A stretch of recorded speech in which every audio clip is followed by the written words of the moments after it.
Hello അസ്സലാമു അലൈക്കും welcome back to റൈനീസ് world. ഞാൻ ഇന്ന് വന്നിരിക്കുന്ന ഒരു അടിപൊളി റെസിപ്പിയുമായിട്ടാണ്. ചീസ് ഉണ്ടാക്കുന്നതിൻ്റെ റെസിപ്പിയുമായിട്ടാണ് ഞാൻ വന്നിരിക്കുന്നത്. കണ്ടില്ലേ, നല്ല ഹോം മെയ്ഡ് സ്ലൈസ്ഡ് ചീസിൻ്റെ റെസിപ്പിയാണ്. നല്ല പെർഫെക്റ്റ് ആയിട്ട് ഇതേപോലെ എങ്ങനെ ചെയ്തെടുക്കുക എന്നുള്ളതിൻ്റെ വീഡിയോ ആയിട്ടാണ് ഇപ്പോൾ വന്നിരിക്കുന്നത്. അതിനായിട്ട് ഞാനിവിടെ ഒരു 500 ml പാലെടുത്തിട്ടുണ്ട്. ഇത് 500 ml ഒരു 3 കപ്പോളം പാല് വരുന്നുണ്ട് കേട്ടോ. അപ്പോൾ ഞാൻ അതിൻ്റെ 2 കപ്പ് പാലെടുത്തിട്ട് ജസ്റ്റ് ക്രീം ചീസ് ആക്കാൻ എടുക്കുകയാണ്. അതേമാതിരി 1 കപ്പ് പാല് മാറ്റി വെച്ചിട്ടുണ്ട്. അപ്പോൾ ഈ 2 കപ്പ് പാലുകൊണ്ട് ഞാനിതാ ക്രീം ചീസ് ആക്കാൻ വേണ്ടിയിട്ട് എടുക്കാം കേട്ടോ. അപ്പം ഈ പാലൊരു ഇളം ചൂടാവുന്നത് വരെ ജസ്റ്റ് ഒന്ന് കുക്ക് ചെയ്യും കേട്ടോ. അപ്പോൾ അതാ ഒരു അധികം ചൂടാവൊന്നും വേണ്ട കേട്ടോ, തിളയ്ക്കാനൊന്നും നിൽക്കേണ്ട, നേരെ ഒരു ചൂട് മതി. ആ ചൂടാവുമ്പോഴത്തേന് നമുക്കിത് ഓഫ് ചെയ്തിട്ട് എടുക്കാം കേട്ടോ. ഏകദേശം ഇത് ചൂടായി വന്നിട്ടുണ്ട്. അപ്പം ആ ചൂട് മതി. കാരണം ഓവർ ചൂടായാണെങ്കിൽ നമ്മൾ ആ ഉണ്ടാക്കുന്ന സ്ലൈസിന് ആ ഒരു ടെക്സ്ചർ കിട്ടാനുള്ള ചാൻസ് കുറവാണ്. അതുകൊണ്ടാണ് ഈ ഒരു ചൂടിൽ എടുക്കാൻ പറയുന്നത്, ഒരുപാടൊന്നും തിളയ്ക്കേണ്ടെന്ന് പറയാൻ കാരണം.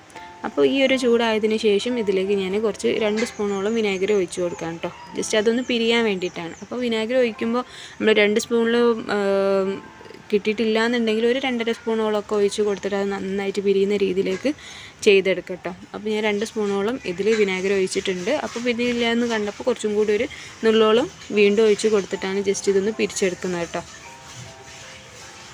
അപ്പോൾ ഇതേമാതിരി കുറച്ച് ഒഴിച്ചിട്ട് നന്നായിട്ട് ഇതിൻ്റെ ആ പാലിൻ്റെ ഇതൊക്കെ നന്നായിട്ട് പിരിച്ചെടുക്കാം. അപ്പോൾ കണ്ടില്ലേ, പിരിഞ്ഞ് വരുന്നുണ്ട്. കുറച്ചുകൂടി ഒന്ന് ഒഴിച്ച് കൊടുത്താൽ നന്നായി പിരിഞ്ഞ് കിട്ടും കേട്ടോ. അപ്പോൾ ഞാൻ കുറച്ചുകൂടി ഒന്ന് ഒഴിച്ച് കൊടുത്തിട്ട് നന്നായിട്ട് പിരിച്ചെടുക്കുക ചെയ്യുന്നത്.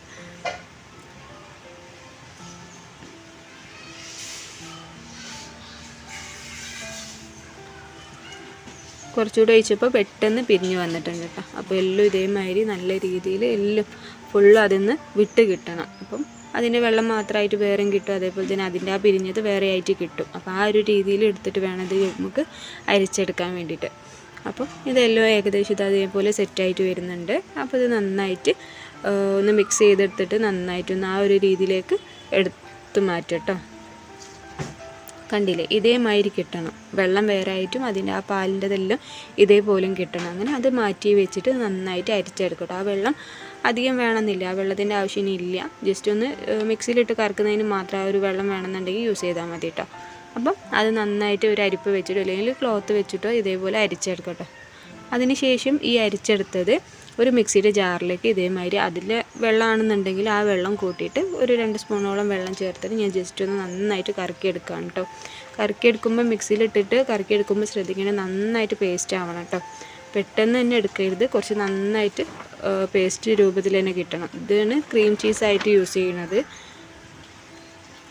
അപ്പം അടിഞ്ഞിട്ടില്ല എന്നുണ്ടെങ്കിൽ കുറച്ചുകൂടി അതിൻ്റെ ആ വെള്ളം ചേർത്തിട്ട് കുറച്ചുകൂടി നന്നായിട്ട് മിക്സ് ചെയ്തെടുക്കും കേട്ടോ.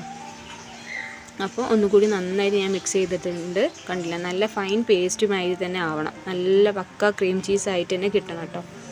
അപ്പം ഈ ഒരു രീതിയിൽ മാറ്റിയെടുത്തതിന് ശേഷം ഞാനൊരു 2 സ്പൂണോളം ജലാറ്റിന് മെൽറ്റ് ചെയ്യാൻ വെക്കുന്നുണ്ട്. ഞാനെടുത്തത് ഇതാണ് കേട്ടോ, ജലാറ്റിൻ്റെത്. അപ്പോൾ ഞാൻ 2 സ്പൂണോളം ഇവിടെ ജലാറ്റിന് എടുത്തിട്ടുണ്ട്. നമ്മൾ മാറ്റി വെച്ച ഒരു കപ്പ് പാലില്ലേ, ആ കപ്പ് പാലിന് ഒരു 2 സ്പൂണോളം ഇതിലേക്ക് ഒഴിച്ചിട്ട് ഞാൻ ജസ്റ്റ് മെൽറ്റ് ചെയ്യാൻ വെക്കാം കേട്ടോ. എത്രയാണെന്ന് വെച്ചാൽ ഒരു 2-3 സ്പൂണോളം ആവശ്യം വരുന്നുള്ളൂ. 2-3 സ്പൂണോളം പാലൊഴിച്ച് കൊടുത്തിട്ട് ജസ്റ്റ് ഒന്ന് അത് മെൽറ്റ് ചെയ്യാൻ വേണ്ടിയിട്ട് വെക്കുകയാണ് ചെയ്യുന്നത്. അതവിടെ മാറ്റി വെച്ചിട്ട് പെട്ടെന്ന് തന്നെ അതാവല്ലോ, അതൊന്ന് കുറച്ച് അവിടെ മാറ്റി വെക്കുന്ന സമയത്ത് നമുക്ക് ബാക്കിയുള്ളത് സെറ്റ് ചെയ്യാം.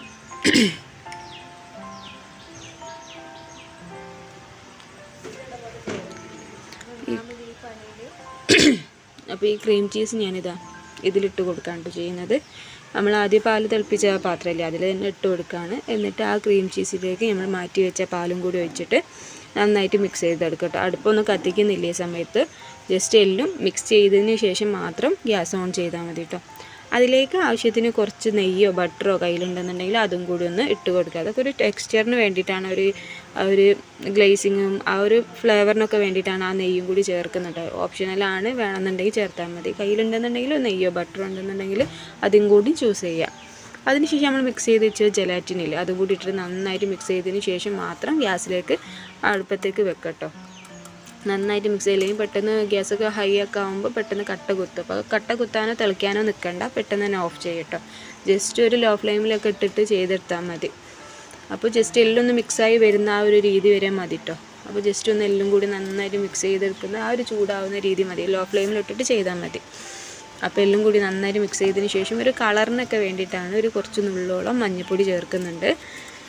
ഒരു കളറിന് വേണ്ടിയിട്ടാണ്, വേറൊരു കാര്യമൊന്നുമില്ല. പിന്നെ ഫ്ലേവറും കാര്യങ്ങളൊന്നും ഫ്ലേവറൊന്നും ഉണ്ടാവില്ലല്ലോ, അപ്പോൾ ചേർത്ത് വിചാരിച്ച് കുഴപ്പമില്ല, ജസ്റ്റ് ഒരു കളറിന് വേണ്ടിയിട്ടാണ്. അതേപോലെ തന്നെ ഉപ്പും ചേർക്കുക, കാരണം നമ്മൾ പുറത്തുനിന്ന് വാങ്ങുന്ന ചീസിന് എപ്പോഴും ഒരു ഉപ്പിൻ്റെ അംശം ഉണ്ടാവും. അത് നല്ലതും കൂടിയാണ്, കേടുവരാതൊക്കെ യൂസ് ചെയ്യാനൊക്കെ നല്ലത് കൂടിയാണ്. അപ്പോൾ അത് ഇട്ടിട്ട് നന്നായി ചൂടായതിന് ശേഷം ഗ്യാസ് ഓഫ് ചെയ്തിട്ട് ഓഫ് ചെയ്യട്ടോ. അപ്പം അതിന് ശേഷം ചെയ്യേണ്ടതെന്ന് വെച്ചാൽ ഇതേപോലെയുള്ള കുറച്ച് പരന്ന രീതിയിൽ, ഇപ്പോൾ സ്ലൈസ്ഡ് ആകുമ്പോൾ കുറച്ചൊരു പരന്ന ഇതേ രീതിയിലുള്ളൊരു പാത്രമൊക്കെ ഉണ്ടെന്നുണ്ടെങ്കിൽ അങ്ങനെ ചൂസ് ചെയ്യാം. ഇതിപ്പോൾ ഒരു ട്രേ ആണ് എടുത്തത്, ആ ട്രേയിലേക്ക് ജസ്റ്റ് ഒരു നെയ്യോ അല്ലെങ്കിൽ അതേപോലെ തന്നെ ഓയിലോ ഒന്ന് ജസ്റ്റ് ഒന്ന് പൊറ്റി കൊടുക്കുക. കാരണം നിർബന്ധമൊന്നും ഇല്ല, ജസ്റ്റ് കിട്ടില്ല എന്നുള്ളതൊക്കെ ഒരു ഓപ്ഷൻ ഉണ്ടായതിനെ കൊണ്ട് മാത്രം ജസ്റ്റ് ഒന്ന് തടവിയിട്ട് അതിൻ്റെ മുകളിലേക്ക് ഇങ്ങനെ അത് ഒഴിച്ച് കൊടുക്കുകയാണ് കേട്ടോ ചെയ്യുന്നത്. ഉണ്ടാക്കി വെച്ച് ചീസിൻ്റെത് ഒഴിച്ച് കൊടുക്കുകയാണ് ചെയ്യുന്നത്. ബാക്കി വന്നത് ഇതേമാതിരി ഞാൻ ചെറിയൊരു പ്ലേറ്റിലേക്കും കൂടി മാറ്റിയെടുക്കാം കേട്ടോ. അതിനുശേഷം ചൂടാറിയതിന് ശേഷമാണ് നമ്മൾ ഫ്രിഡ്ജിലേക്ക് വെക്കേണ്ടത് കേട്ടോ. അപ്പോൾ നല്ല ചൂടാറണം, നല്ല ചൂടാറിയതിന് ശേഷം മാത്രം ഫ്രിഡ്ജിലേക്ക്, അതും ഫ്രീസറിലേക്കല്ല ഫ്രിഡ്ജിലേക്കാണ് വെക്കേണ്ടത്. ഏകദേശം ഒരു 2-3 മണിക്കൂറോളം സെറ്റ് ആവാൻ ടൈം എടുക്കുന്നുണ്ട്. അതിന് ശേഷമുള്ളതാണ് കേട്ടോ ഈ ചീസ്. ജസ്റ്റ് ഒന്ന് കട്ട് ചെയ്ത് നോക്കാം എങ്ങനെ കിട്ടുന്നുണ്ടോ നോക്കാം കേട്ടോ. അപ്പോൾ കണ്ടില്ലേ, നല്ല പെർഫെക്റ്റ് ആയിട്ട് നല്ല സ്ലൈസ്ഡ് ചീസായിട്ട് കിട്ടുന്നുണ്ട് കേട്ടോ. പിന്നെ ഞാൻ പ്ലേറ്റിൽ ചെയ്ത് വെച്ചതാണ് ഇതേപോലെയുള്ളത്. അപ്പോൾ ജസ്റ്റ് അത് നല്ലൊരു അത്യാവശ്യം കട്ടിയിലാണ് കേട്ടോ, കാരണം നമ്മൾ പ്ലേറ്റിലാകുമ്പോൾ കുറച്ച് തോനെ ഒഴിച്ച് കൊടുക്കുന്ന സമയത്ത് അത് കട്ടിയിലാണ് വന്നത്. കുഴപ്പമൊന്നുമില്ല, നമ്മൾ വീട്ടിൽ ജസ്റ്റ് ബർഗറോ അല്ലെങ്കിൽ സാൻഡ്വിച്ചൊക്കെ ഉണ്ടാക്കുന്ന സമയത്ത് ചൂസ് ചെയ്യുക. ഒക്കെ അത്യാവശ്യം കട്ടിയുണ്ട്, അപ്പോൾ സ്ലൈസ് ആക്കാനൊന്നും കഴിയില്ല. ഇത് നമുക്ക് വീട്ടിലാകുമ്പോൾ ഇങ്ങനെ തന്നെ ചൂസ് ചെയ്യാം കേട്ടോ. അപ്പം കണ്ടില്ല, അത്യാവശ്യം നല്ല ഫിനിഷിങ്ങിൽ തന്നെ കിട്ടിയിട്ടുണ്ട്. ജസ്റ്റ് എല്ലാവരും വീട്ടിലൊന്ന് ട്രൈ ചെയ്ത് നോക്കുക. വളരെ പെട്ടെന്ന് ഈസി ആയിട്ട് തന്നെ ചെയ്തെടുക്കാവുന്ന ഒരു റെസിപ്പിയാണ്. എന്തായാലും ഇഷ്ടപ്പെട്ട ലൈക്ക് ചെയ്യാനും ഷെയർ ചെയ്യാനും സബ്സ്ക്രൈബ് ചെയ്യാനും മറക്കണം. Thank you for